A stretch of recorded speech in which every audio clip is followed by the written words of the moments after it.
Selamat pagi Dan, menyikapi hari ini ada mediasi dari teman-teman Paguyuban Kompak 12 dengan Pengadilan Tinggi Negeri mengenai bagaimana untuk hasil ke depan. Menurut Dan Aris, bagaimana Dan hasil pertemuan hari ini? Dari sisi kami adalah mengedepankan keamanan. Untuk hasil adalah dari Pengadilan Tinggi Surabaya. Untuk hasil kami serahkan ke Pengadilan Tinggi Surabaya. Yang saya himbau kepada rekan-rekan adalah selalu jaga keamanan di wilayah Surabaya, terutama di Polsek Gubeng. Itu yang bisa saya sampaikan. Pada intinya mediasi tadi aman terkendali dan semua berjalan lancar ya Dan? Terima kasih kepada rekan-rekan dari Paguyuban Kompak bisa menjaga keamanan yang berada di wilayah Polsek Gubeng. Siap Dan terima kasih, selamat pagi. Kita panjatkan puji syukur pada Allah Subhanahu wa Ta'ala pada pagi hari ini kita bisa rapat Pengadilan Tinggi Surabaya dengan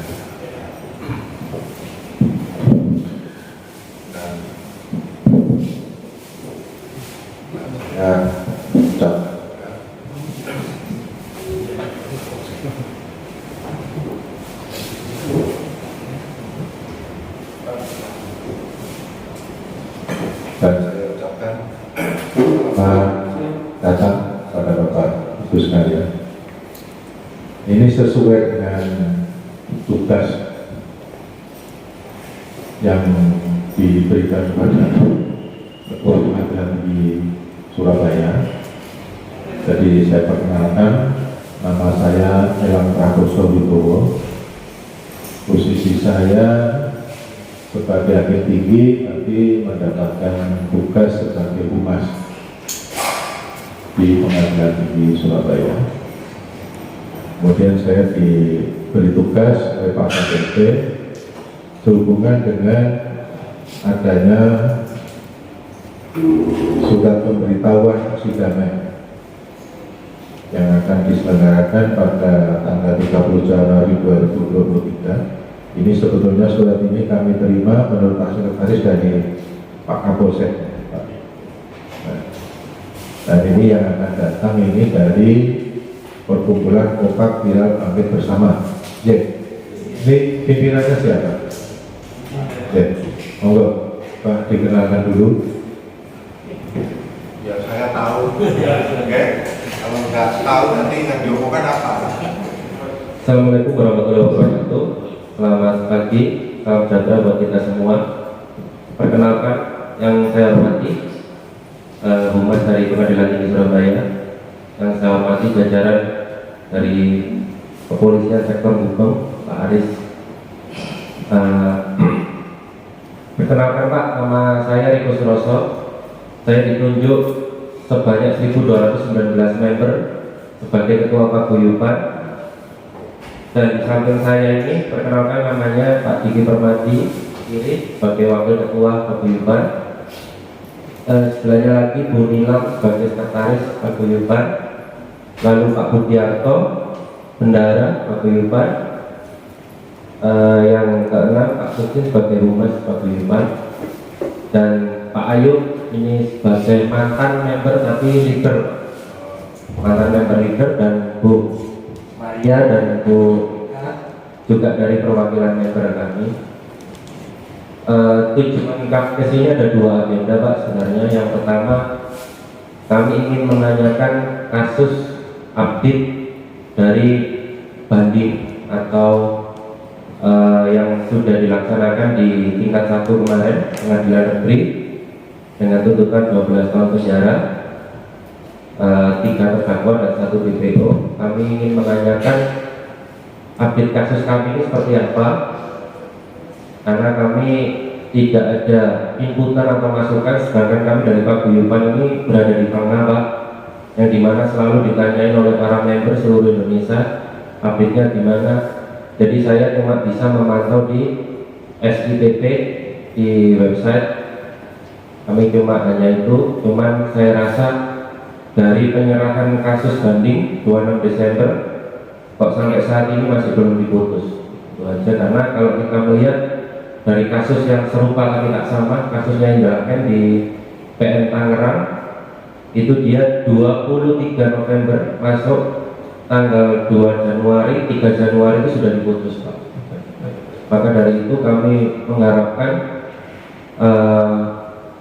perihal update itu, Pak, sampai mana, lalu terdakwa ini bandingnya mengenai apa, karena kami juga mengirimkan surat victim impact statement, karena kami juga dari 1219 itu dilindungi juga oleh LPSK.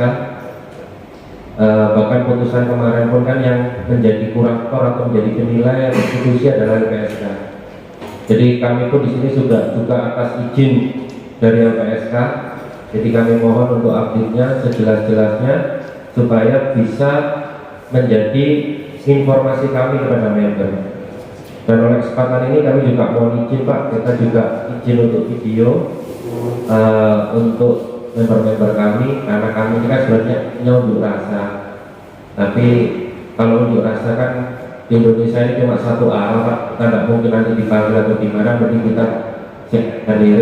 Dan terima kasih ya, kami sudah diakomodir untuk pertemuan ini. Sekian dulu, Pak, dari saya. Mas Nuwun, terima kasih. Assalamualaikum warahmatullahi wabarakatuh. Tadi kan minta update kasus yang nomor 2. Yang Tadi 2.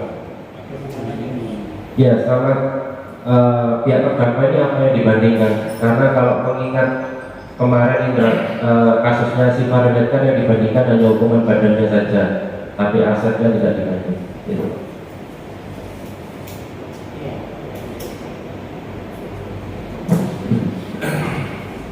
Ya, terima kasih. Jadi begini, ini saya sudah mendapatkan ini ya dari 2, tapi kalau saya baca dari surat saudara itu ada 4 tuntutan. Ya, 1, kembalikan uang kerugian korban, dan segera DPO ini. Kemudian unsur tuntas dan telusuri semua aset para terdakwa hingga terdakwa miskin, kemudian hukum seberat-beratnya. Dan ini 4. Sekarang 2. Ini yang perlu saya jawab yang mana? Yang 2 atau yang 4? Loh, ini harus jelas, Pak. Ya, jangan sampai nanti saya sudah menjawab Pak kurang. Nah, makanya tadi saya tanya permohonan saudara apa. Jadi kita nggak usah tekan, Pak. Bapak minta 4, saya jawab 4. Bapak minta 2, saya jawab 2. Nah, gitu. Artinya apa? Bahwa pengadilan tinggi ini akan memberikan pelayanan yang terbaik kepada masyarakat. Maka kemarin ketika kami kemudian dapat surat dari Pak Kapolsek, kalau nggak salah suratnya itu hari Rabu ya Pak, hari Rabu, hari Kamis saya dipanggil, saya meeting dengan Pak Ketua, kemudian saya usul dengan Pak Ketua kalau diperbolehkan, kalau kita ini demo, kita di depan pagar ini kita nggak bisa ngomong dari hati ke hati. Artinya kita nggak ngerti persis nanti apa yang Bapak inginkan dengan pengadilan tinggi ini. Kalau kita bisa audit seperti ini kan kita enak Pak. Kita ngomongnya juga enak, kita nggak usah panas-panas dan sebagainya. Yang penting kita punya hati yang baik untuk menyelesaikan persoalan Bapak ini. Bahkan ini kami tegaskan, ini yang terbaru yang 2 ini apa yang 4. Terserah Bapak pilih yang mana, yang 4 apa yang 2. Izin Bapak, jadi untuk tuntutan 1 sampai 4 ini adalah tuntutan dari awal kita melakukan aksi di PS Surabaya. Jadi yang di PT hanya di Bandung ini. Karena di PT ini kan hanya banding, Ya. makanya apalagi yang nomor 2 itu kami sudah koordinasi juga dengan pihak Baris Krim Polri, kenapa nggak kita tangkap. Lalu yang nomor 3 ini kan kita sudah koordinasi dengan pihak Baris Krim. Ya. Yang nomor 4 dan nomor 1, apalagi yang poin nomor 1 kenapa tuntutan itu nomor 1, karena itu yang terpenting Pak, karena kami menginginkan ada pengembalian dari aset yang telah disita pada korban sesegera mungkin, seperti itu Pak. Ya, jadi begini Pak, oke ya. Jadi tentang update kasus, jadi perlu saya sampaikan tentang sistem penyelesaian perkara dulu ya Pak. Karena Bapak tadi membandingkan dengan Bandung. Jadi di PT Surabaya ini Pak, itu sudah ada juga SOP-nya. Penyelesaian perkara baik perdata maupun pidana itu maksimal 2 bulan. 2 bulan sejak kasus itu dilimpahkan di pengadilan tinggi.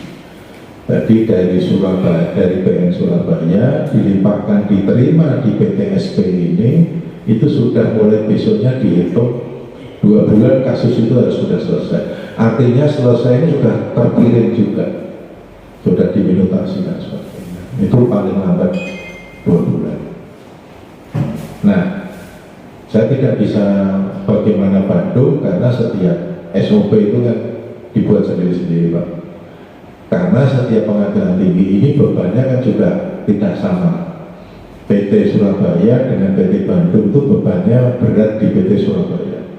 Karena PT Surabaya ini membawai 35 PN Pak. PN se-Jawa Timur ini kan 35. Itu semua perkara banding muaranya ke sini. Nah, kalau di PT Bandung kan tidak sampai 35, dan saya tidak bisa mengatakan bagaimana Bandung karena saya tidak pernah dinas di Bandung. Kalau PT Surabaya saya bisa jawab, PT DKI saya bisa jawab karena yang membuat SOP PT DKI saya waktu saya dinas di sana. Jadi patokannya itu Pak, 2 bulan. Ini tadi sebelum Bapak kesini, majelis tadi sudah saya undang, saya dikasih datanya ini kan. Jadi ini ada 3 perkara. Perkara 42 dari PN ya, perkara 42 Bensus 2023 di PT Surabaya ini. Kalau dari PN-nya 1464. Ini nama terdakwanya Rizky Ugo Wibowo. Ini ketua majelisnya Pak Muntarto. Pak Muntarto tadi sudah saya tanya, dia akan memutus perkara ini tanggal 23 Februari. Jadwalnya itu 23 Februari 2023. Kemudian perkara yang di PT nomor 43 dengan terdakwanya Zainal Huda Purnama itu dengan ketua majelisnya Bapak Mulyanto. Kemudian ini juga akan diputus pada tanggal 23 Februari 2023. Kemudian nomor 44 dengan terdakwanya Minggu Subo, ini dengan ketua majelisnya Bu Dina Krisnayati, itu rencananya akan diputus pada tanggal 9 ini 2023. Perlu saya jelaskan, meskipun ini ketua majelisnya beda-beda, ada Pak Muntarto, ada Pak Mulyanto, ada Bu Dina, ini sebetulnya 3 orang ini, 3 beliau ini sebetulnya satu majelis. Hanya oleh Pak Ketua ini, ketua majelisnya itu dibuat sistemnya berhutang. Jadi saya ini misalnya 3 orang ini satu majelis, Pak Haris ini ketua majelis nomor perkara sekian, saya ketua majelis nomor perkara sekian, ini ketua majelis. Nah, kalau beliau ini ketua majelis, saya anggotanya. Kalau saya ketua majelis, ini 2 anggotanya. Nah, saya tidak bisa mencampuri kenapa yang 2 itu diputus pada tanggal 23, yang satu rencananya diputus tanggal 9, karena yang menetapkan adalah masing-masing ketua majelisnya. Tadi saya juga nggak akan tanya kenapa kok tidak disamakan, gitu loh. Karena ada yang satu orang ini double di majelis lain, mungkin beban pekerjaannya lebih banyak, sehingga dia tadi yang Pak Muntarto saya tanya kenapa kamu kasih tanggal 23, itu kan berkasnya tebel Pak, gitu. Pekerjaan saya banyak. Dan saya tidak bisa memutus sembarangan, kan pasti akan saya teliti satu-satu. Sebetulnya tanggal 23 aja menurut saya waktunya kurang. Tapi yang satu ternyata bisa tanggal 9, nah itu sudahlah. Itu kan subjektivitas antara Bapak dengan beliau mungkin sama kemampuan bekerjanya, kan sama. Ya sudah. Menurut saya patokannya itu adalah 2 bulan tadi Pak. Jadi kalau ini saya lihat itu 2023, berarti kan ini baru masuk bulan Januari. Nah, ketika diputus pada waktu Februari ini kan belum 2 bulan, baru 1 bulan sekian lah. Jadi menurut kami ini SOP-nya ini belum dilanggar. Nah, nanti bagaimana majelisnya, saya sebagai humas juga tidak bisa mencampuri ke situ. Ketua pengadilan pun kan nggak bisa mencampuri Pak, karena independensi ya. Tapi kalau kemudian perkembangan itu nanti jenengan bisa minta nomor HP saya, tidak perlu ketemu di sini, Bapak BK akan jawab. Nanti akan saya sampaikan dengan majelis-majelisnya. Jadi tolong nanti nomor HP saya dicatat aja.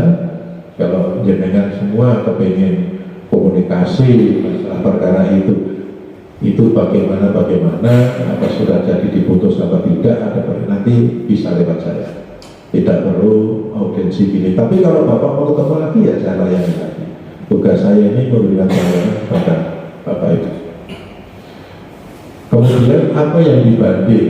Nah, yang dibanding pasti putusan pengadilan yang dirasa oleh terdakwa ini. Nah, ini ada 3 terdakwa, pasti alasannya beda-beda Pak. Nah, saya sendiri belum baca berkas itu, saya tidak bisa mengatakan oh ini yang dibanding ini, yang dibanding ini, yang dibanding ini. Tapi kalau nanti Bapak memang minta perinciannya, nanti saya baca berkasnya, saya izin majelisnya, saya baca berkasnya, saya minta akta permohonan bandingnya, kemudian memori bandingnya, saya baca, nanti bisa saya sampaikan dengan salah satu perwakilan ini yang nanti boleh nomor HP saya dicatat. Nomor HP saya 0812 1843 005. Tapi saya mohon jangan semua ya, nanti saya minta perwakilan saja. Mungkin jenengan ya ketuanya, dan pertanyaan sepanjang tidak menyangkut bagaimana putusannya akan saya jawab. Tapi kalau bagaimana baca putusannya ya nanti nunggu majelisnya putusnya bagaimana. Tapi hasil pertemuan dengan Bapak Ibu sekalian ini kebetulan baru ada rapat dengan pimpinan seluruh. Jadi di PT ini ada setiap bulan itu ada rapat Pak, evaluasi perkara ini kenapa belum diputus, perkara ini kenapa lambat. Ini setiap bulan kita evaluasi. Ini kebetulan baru ada evaluasi dari Pak KPP di lantai 3 sana. Jadi nanti setelah rapat dari sana, nanti saya hubungi majelisnya, saya sampaikan permohonan Bapak Ibu sekalian. Jadi itu penjelasan dari saya. Mungkin ada yang belum jelas, monggo kita diskusi di sini. Ya. Terima kasih Pak. Perihal yang pertama saya tanggapi perihal yang di tanggal 1 April. Saya pun juga membaca di SIDP memang betul seperti itu. Jadi ketua majelisnya aja yang beda-beda, tapi hakim anggotanya sama. Cuma jadi meskipun saya di sini tidak boleh subjektif, tapi alangkah baiknya Bapak juga bisa menyampaikan sebagai humas pada majelis hakim untuk supaya bisa disamakan tangannya. Karena ini adalah satu kesatuan Pak. Karena kalau kita merujuk pada putusan pengadilan negeri kemarin bahwa asetnya si Rizky Pupu diserahkan ke Senaluda, aset yang disita oleh polisi dari Senaluda diserahkan ke Minggus Umbo.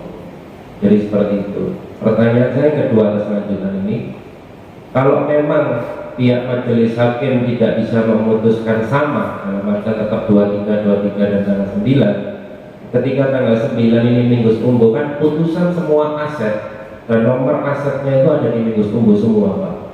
Ketika itu memang sudah diputus dan mudah-mudahan mereka tidak kasasi atau naik lagi ke tingkat selanjutnya lalu inkrah, apakah aset itu bisa dibagikan ke kami?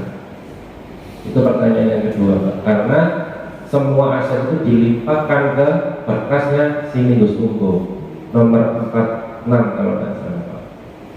Jadi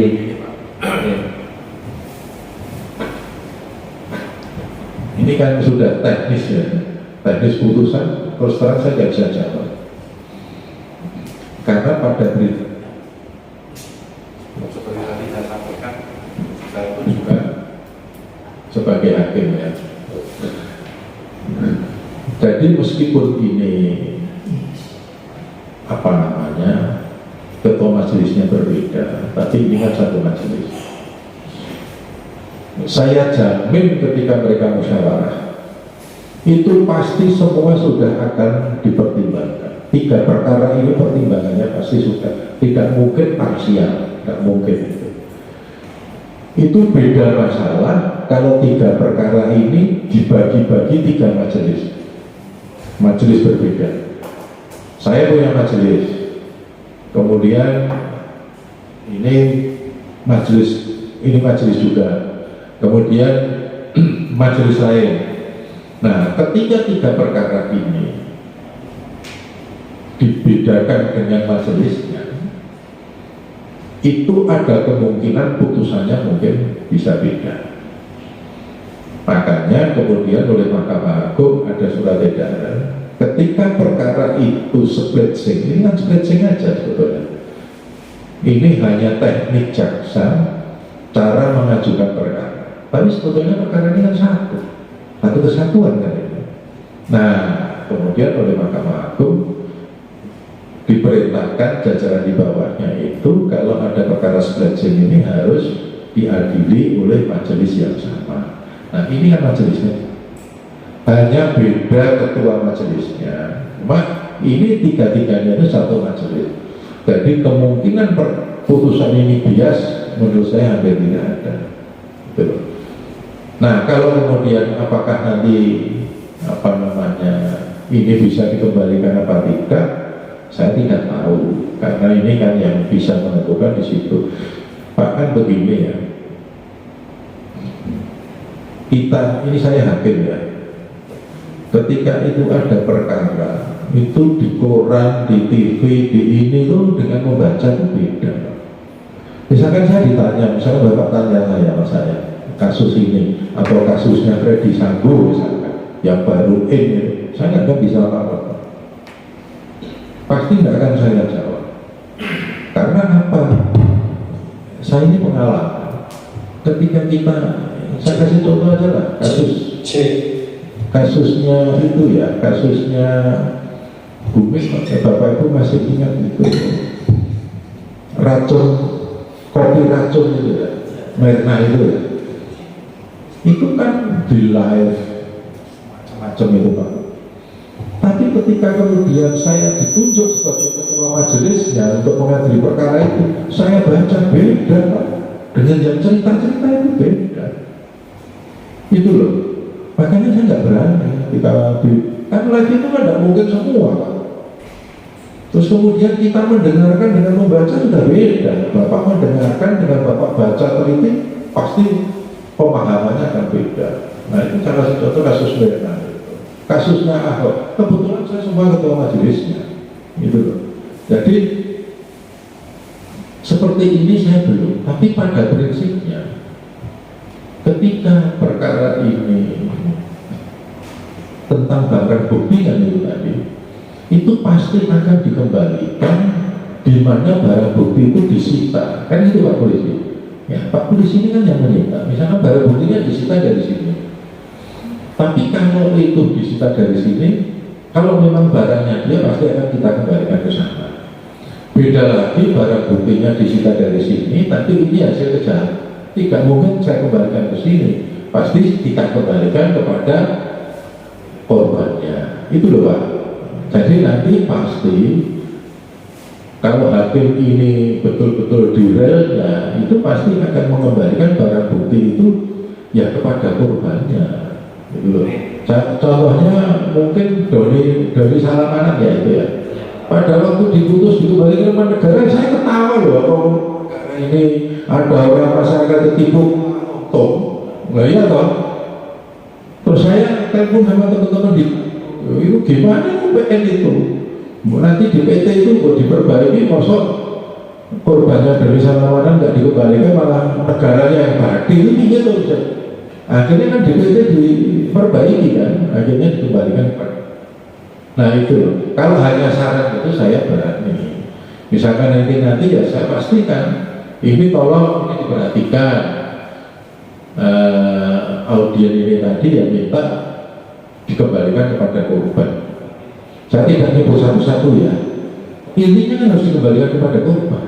Nah masalah jumlah kan, ya kan sama saja pilot itu kita utang, kita kreditur 1 miliar, tapi di pilot ternyata hartanya yang dibagi nggak dapat 1 miliar, saya hanya dapat 100 juta, ya itulah. Nah itu menurut saya, tapi nanti saya informasikan kepada majelisnya. Ya ini tadi ada masukan seperti ini, tolong jangan sampai uang-uang korban ini tidak kembali kepada korban. Saya hanya seperti itu, cuma jumlahnya berapa saya nggak. Nah, nanti saya jadi hakim ya, nanti saya teliti semua perkara itu, ya Pak. Nah, seperti itu. Mungkin ada lagi masukan, biar nanti saya sampaikan kepada majelis. Sepanjang memang saya tidak mencampuri teknis yudisial. Iya Pak, atau Tuan. Dua pertanyaan saya rasa belum terjawab Pak. Mohon izin.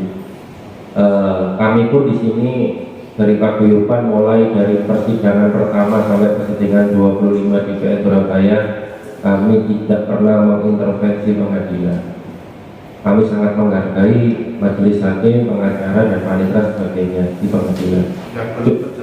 Cuman yang belum terjawab itu, ketika Minggu Umbo kan diputus cepat di tanggal 9 Februari.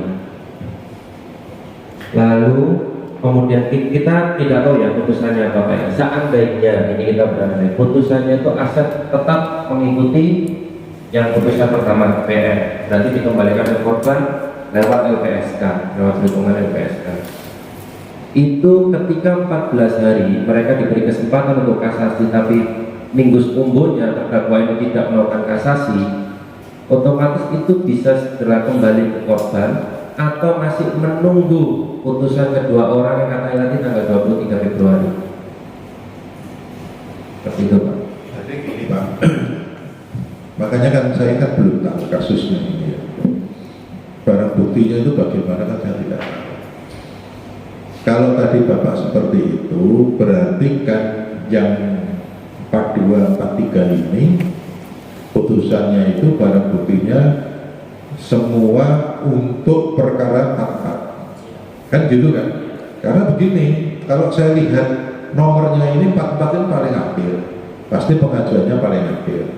Nah ini biasanya kalau yang paling akhir ini barang bukti 42, barang bukti 43 itu akan dipergunakan untuk barang bukti nomor 44. Kan seperti itu kan? Ini memang teknisnya seperti itu. Nah kalau kemudian 42, 43 misalkan kasasi, terus kemudian 44 ini tidak kasasi. Nah ini begini Pak, teknis hukumnya ini yang dikasasi itu apa? Ada kasasi itu hanya barang bukti boleh. Jadi nanti yang atau banding hanya barang bukti ya boleh. Jadi nanti yang diadili hanya barang buktinya, kalau hukumannya tidak. Karena antara pengembalian barang bukti dengan hukuman bandar kan beda. Tapi tidak bisa misalkan perkara korupsi dihukum sekian, dendanya sekian, terus kemudian uang penggantinya sekian, terus saya hanya kasasi, ini tidak boleh. Yang boleh itu masalah hanya barang bukti dan putusan lain bisa dipisah, gitu loh. Nah Ini nanti, maka tadi kan saya sudah sama Bapak Ibu sekalian, setelah ini akan saya sampaikan kepada majelisnya. Majelis ini nanti akan saya undang. Ini ada masukan, kenapa ini 23, ini mana 9? Apa tidak sebaiknya yang 9 diundur ke 23 atau yang 23 diajukan ke 9? Atau bisa juga ini di mix 23 dan 9 dari tengah-tengah. Nah, saya kan belum ketemu Pak, ya tidak bisa jawab, ya toh. Tapi nanti setelah saya ketemu, Bapak akan saya berikan, Pak, hasilnya seperti ini. Baru Pak, oke. Nah, yang satu lagi apa? Masalah barang bukti ini tadi kan. Nah, nanti barang buktinya juga akan saya sampaikan, hati-hati barang bukti. Tapi kalau Bapak menyatakan, kalau ini barang bukti ini sudah selesai, sudah inkrah, itu bagaimana? Jadi teknisnya itu, hukum acaranya itu Pak, yang melaksanakan eksekusi barang bukti adalah jaksa. Jadi nanti Bapak tanya aja sama jaksanya, apakah nanti jaksa setelah inkrah itu mau eksekusi apa tidak, kami tidak ngerti. Jadi saya tidak berani jawab yang nomor ini ya Pak, karena itu kewenangannya jaksa. Yang bisa nanti saya sampaikan ke Bapak-Bapak ini yang hubungannya menjadi kewenangan PT. Kalau putusan ini memang kewenangannya majelis, nanti saya sampaikan sama beliau, nanti saya juga menghadap Pak KPT, gitu loh, nanti biar diselesaikan oleh Pak KPT. Jelas. Nanti setelah ini mungkin besok atau lusa Bapak akan saya jawab. Yang hutang saya ini akan saya jawab. Kalau saya kalau hutang ya saya jawab. Kan ini tidak ada masalah, kan hanya masalah kan tanggal putusan kan tidak apa-apa, karena ini sudah terbuka informasi. Ya, nah nanti mungkin SPP-nya mau berubah, tidak tahu. Apakah nanti, oh ya sudah, tanggal 9 kita semua putus tanggal 9 atau di tanggal 23, apa jadi tanggal 14? Ya nanti lah. Nanti setelah ini saya ngadep Pak KPT dulu, biar majelisnya dipanggil, kita rapat di ruangannya Pak KPT. Nah nanti hasilnya Bapak saya sampaikan. Tapi khusus untuk putusan ya Pak, tanggal putusan ya Pak. Nanti masalah eksekusinya nanti ke jaksa. Tapi kalau tentang Bapak minta bagaimana supaya putusan PN itu tentang barang bukti tetap seperti itu, ya nanti saya sampaikan. Ya Pak, terima kasih. Izin sebelumnya, kalau memang Bapak ingin bertemu dengan KPT atau meeting atau rapat, kalau disampaikan kami pun telah mengirimkan surat victim impact statement yang dimana 800 member itu menginginkan hasil itu bisa dikembalikan korban dikarenakan apa? Bahkan sampai saat ini sudah ada 3 member kami yang sudah meninggal dunia Pak. Itu ada semua di sana di berkas, bukan di berkas Pak, saya sudah kirim, saya sudah bersurat ke sini ke PT tanggal 14 Januari.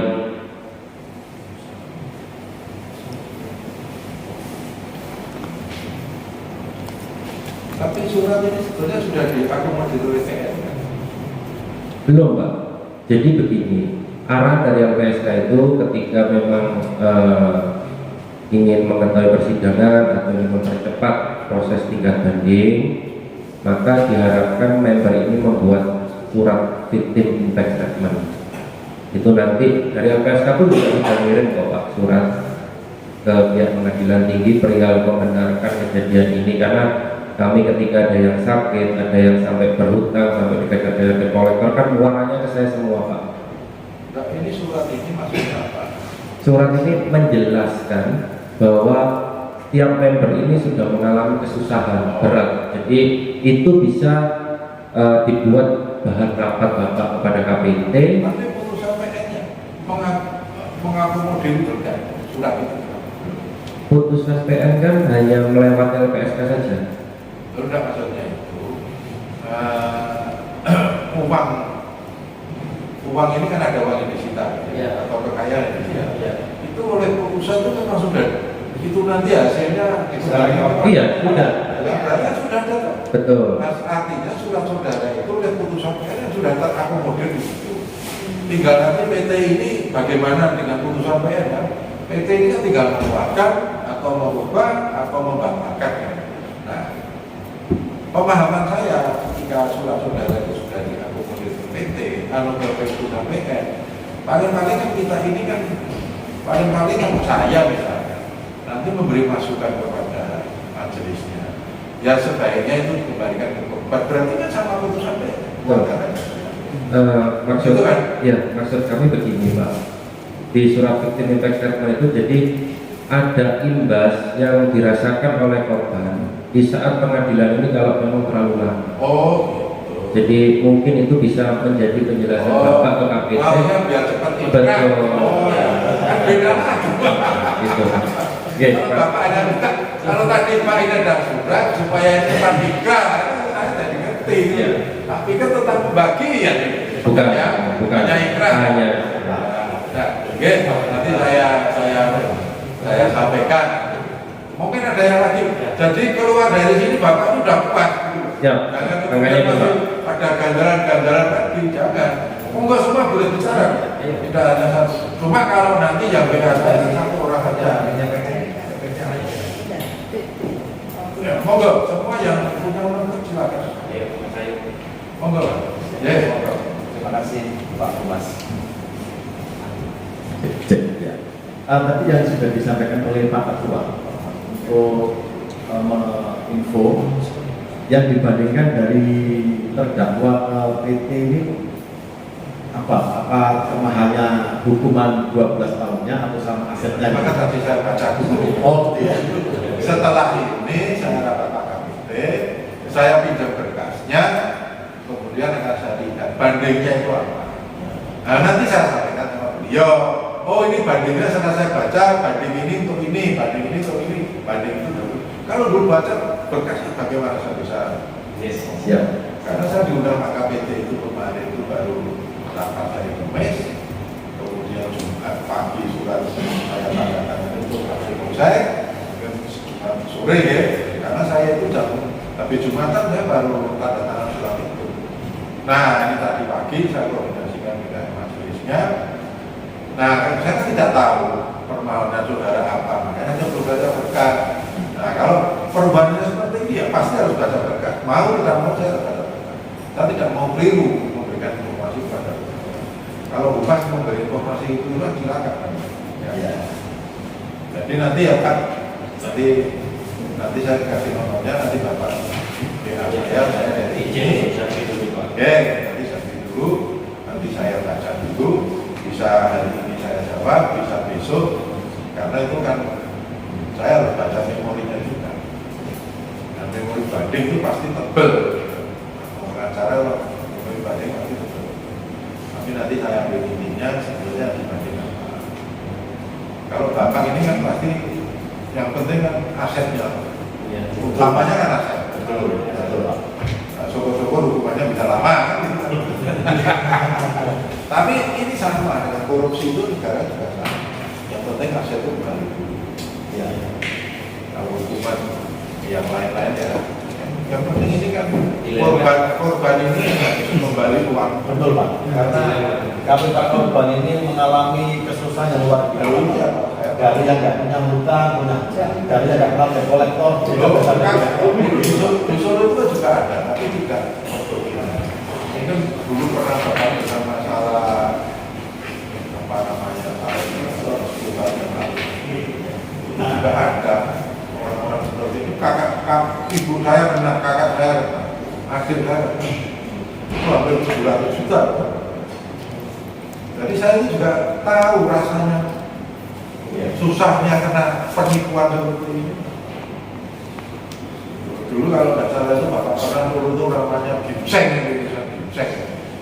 Ada ginseng. Itu namanya sabar. Nah, teman saya SMA yang nipu. Tapi saya nggak ngadili, saya nggak pernah dikasih itu. Ya tapi kakak saya kan, adik saya kan masuk saya kan. Iya, sudah lah saya bilang. Jadi nanti saya bisa merasakan dari perusahaan ini, makanya nanti akan saya bantu. Dalam arti saya bantu informasikan kepada masyarakat. Hanya tidak saya seperti itu. Ya, makanya memang ada komunikasi Pak, karena selama ini kami di BN itu kan kebetulan sedang terbuka, jadi kami tahu. Ya. Jadi kami memang tidak pernah menjadi dengan pihak pengadilan negerinya, tapi karena ini otomatis hanya berkas atau syarat selesai saja. Ya, kami mohon izin Ya, nggak apa-apa. kalau ada informasi dua arah. Jadi saya bertanya Pak, saya nggak apa-apa kalau saya. Oh, enggak. Pak, ini seminggu yang lalu itu saya terima dari Pak Suku tambang dari Absil masalah.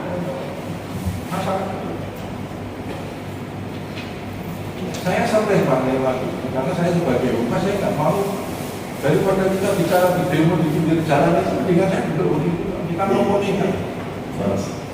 Sepanjang saya tidak punya apa yang saya inginkan dalam kasus ini, saya jawabin aja. Kecuali saya punya kepentingan. Ya. Saya punya kepentingan. Monggo.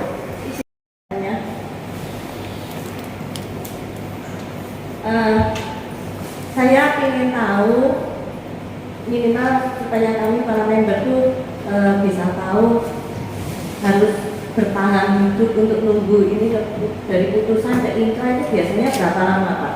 Jadi supaya kami para member bisa tahu kami harus bertahan hidup dengan kondisi yang seperti ini masih berapa Jadi lama? ini kan hukum acara ya. Saya jelaskan aja Pak hukum acara. Tidak ada pakai mic ya suaranya. Ya. Jadi gini.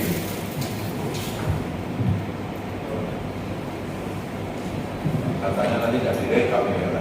Karena ini untuk bukti Pak. Kalau ada apa-apa itu dan itu direkam. Jadi begini,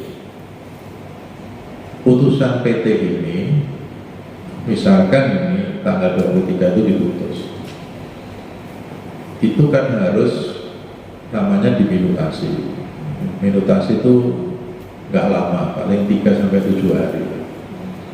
Paling lama itu, kemudian dikirim ke PN. Putusan PT yang dikirim ke PN ini kemudian akan diberitahukan kepada pihak-pihak. Yang memberitahukan adalah PN. Itu baik kepada jaksa penuntut umum maupun kepada terdakwa.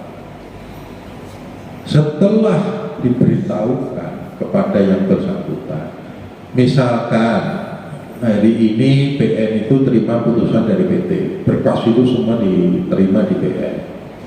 Ini tanggal 1. Kemudian setelah diregister di sana macam-macam, kemudian tanggal 3 pihak-pihak ini diberitahu. Ketika tanggal 3 itu sudah diberitahu baik kepada jaksa penuntut umum atau kepada terdakwa, bisa tanggal 3, bisa tanggalnya berbeda. Tapi intinya pihak yang sudah diberitahu itu dihitung besoknya 14 hari dia bisa menyatakan kasasi. Kalau itu dia 14 hari, misalkan tanggal 1 diberitahu, berarti maksimal tanggal 15 dia harus menyatakan sikap kasasi atau tidak kasasi. Nah, kalau dia tidak kasasi, langsung ingkrah. Besoknya langsung ingkrah. Di tanggal 15 terakhir dia tidak kasasi, ingkrah besok. Nah, ketika ingkrah, monggo penuntut umum mau eksekusi kapan? Saya tidak tahu. Tapi kalau kemudian kasasi, saya juga tidak tahu putusan kasasinya kapan. Tapi ingkrahnya putusan pengadilan itu 14 hari setelah diberitahukan kepada pihak-pihak. Tadi saya kasih tahu, tanggal 1 diberitahu, besoknya tanggal 2 sudah dihitung 14 harinya sampai tanggal 15 terakhir sikap dari pihak-pihak. Ketika mereka menerima putusan, ya sudah, putusan PT ingkrah. Kalau mereka tidak terima putusan PT berarti tidak ingkrah, nunggu putusan kasasi. Nah, kalau putusan kasasi ingkrahnya kapan? Ya sejak diberitahu besoknya sudah ingkrah. Karena kasasi itu tidak ada upaya hukum, itu sudah ingkrah. Upaya hukum luar biasa PK itu tidak mengganggu eksekusi. Jadi ketika misalkan terdakwa PK, ya terserah jaksanya mau eksekusi bisa. PK tidak menangguhkan eksekusi. Kalau jaksanya nunggu PK-nya, saya nggak tahu. Tapi hukum acaranya enggak. Ya. Jadi kalau kasasi, hari itu kasasi diputus, hari itu diberitahukan, hari itu ingkrah putusan kasasi, sudah bisa dieksekusi. Tapi kalau PT enggak, karena masih ada upaya hukum biasa yang namanya kasasi. Kalau kasasi, upaya hukumnya kan PK, Pak. PK itu upaya hukum luar biasa. Upaya hukum luar biasa itu tidak menangguhkan eksekusi. Nah, ngerti ya? Jadi kalau dia tidak kasasi, hitung 14 hari tidak kasasi, berarti ingkrah. Terserah jaksa mengeksekusinya apa. Kalau mereka kasasi, salah satu kasasi, jaksanya kasasi atau terdakwanya kasasi, ya nunggu putusan Mahkamah Agung. Dan Mahkamah Agung itu ya, Bapak Ibu sekalian, saya beritahu, Mahkamah Agung itu juga nggak beda dengan Mahkamah Agung yang dulu. Dulu bisa 2 tahun, 3 tahun. Kalau ini enggak. Mahkamah Agung itu SOP-nya itu hanya 4 bulan, terus selesai.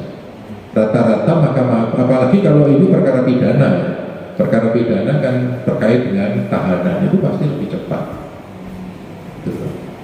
Sekarang itu kalau ada orang ngomong, oh perkara itu lama, sebetulnya nggak lama perkara itu. Di PN itu bisa lama karena mereka sidang. Sidangnya kan masih pakai saksi, pakai ini, pakai itu butuh waktu. Tapi kalau namanya PT dan Mahkamah Agung, itu kan yang disidangkan hanya kertas, itu nggak lama. PT Surabaya itu Bapak buka paling lama 2 bulan, kecuali ada kendala. Nah, kalau namanya ada kendala beda lagi ya. Misalkan begini, ada aturan bahwa sebelum dikirim ke PT itu harus pihak-pihak itu harus mempelajari perkara ensake misalnya. Belum di ensake berkas kembali itu. Nah itu bisa lebih dari 2 bulan. Tapi kalau sudah lengkap, ada memori dan tidak ada memori, pasti putus. Saya jamin itu. Karena itu kalau tidak diputus pasti dimarahi. Karena setiap bulan kita evaluasi, Pak. Ini kan dievaluasi. Misalkan sudah 35 hari belum diputus langsung, itu sudah 35 hari belum kamu putus, kenapa? Ditanya sebelum 60 hari itu sudah ditanya sama KPK. Dan itu dipermalukan rapat semua. Itu loh. Jadi jangan khawatir kalau di sini itu enggak mungkin lebih dari 2 bulan. Kalau perkara pidana itu jarang, berkas tidak lengkap itu jarang. Yang tidak lengkap itu biasanya perdata. Kalau pidana jarang sekali berkas tidak lengkap. Dan PT tidak menunggu namanya memori-memori itu, karena memori itu tidak wajib. Jadi kalau di pengadilan tinggi, banding itu memori banding, kontra memori banding itu tidak wajib. Saya misalkan ada perkara tidak ada memori, ya sudah waktunya putus, ya putus. Jadi tidak wajib. Tapi kalau kasasi wajib membuat. Kalau orang kasasi tidak membuat memori pasti kalah, sudah perkaranya pasti kalah. Kalau memori wajib, tapi kalau PT tidak ada memori tetap diadili. Itu ya. Jadi kalau ini perkara ini ya sudah paling lambat tanggal 23 pasti selesai. Paling lama itu. Kecuali nanti masukan Bapak Ibu ini didengar oleh majelisnya, nanti terserah aja majelisnya setelah diberi masukan mau mendengar apa tidak, karena mereka punya beban perkara-perkara yang lain juga. Ya, tapi pasti tanggal 23 pasti selesai. Mungkin yang lain tidak apa-apa, sepanjang masih ada hubungannya terkait dengan perkara ini kan saya jelaskan. Meskipun itu hukum acara, ya Bapak-bapak ini nggak dapat informasi yang tidak pas gitu. Karena dulu memang perkara itu bisa di PT 6 bulan, sekarang tidak ada perkara 6 bulan di PT. Saya ini kalau pidana itu 1 bulan pasti selesai sudah.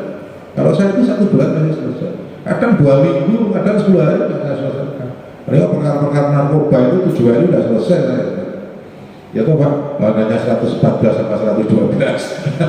Pasal narkoba itu cuma 114, 112, 127 dan 3 pasal itu tidak ada lain. Monggo kalau masih belum kita lanjutkan, tapi kalau sudah ya sudah kita tutup. Nah, nanti tinggal berikutnya saya nanti dengan beliau komunikasi. Ya Pak ya. Terima kasih Pak atas penjelasannya dan menjawab pertanyaan-pertanyaan dari kami. Sebelumnya kami mohon maaf dan berterima kasih banyak. Dan harapan kami ke depan pihak Paguyuban ingin adanya komunikasi dua arah. Ya, Prof. Paguyuban lewat saya dengan Bapak untuk proses ini, dan saya berharap kalau bisa tanggal 9 Februari diputus semua. Tapi kalau memang pun tidak bisa, saya sangat menghormati. Yang kedua, kalau bisa tetap putusannya, harapan kami putusannya tetap di tingkat 1 itu sama. Itu aja Pak. Terima kasih dari saya Pak. Selamat siang. Assalamualaikum warahmatullahi wabarakatuh. Ya, kami juga terima kasih atas kehadiran Bapak Ibu sekalian dan kepada Pak Polisi yang telah berkenan mengawal kasus ini. Terima kasih sekali Pak, dan kepada saudara sekalian saya ucapkan terima kasih. Mudah-mudahan pertemuan ini bermanfaat bagi kita semua, dan saya juga mohon maaf bila ada tutur kata saya yang tidak berkenan di hati Bapak Ibu sekalian. Ya, jadi saya kira cukup sekian, saya tutup. Assalamualaikum warahmatullahi wabarakatuh, dan selamat jalan, mudah-mudahan sampai di rumah dengan selamat.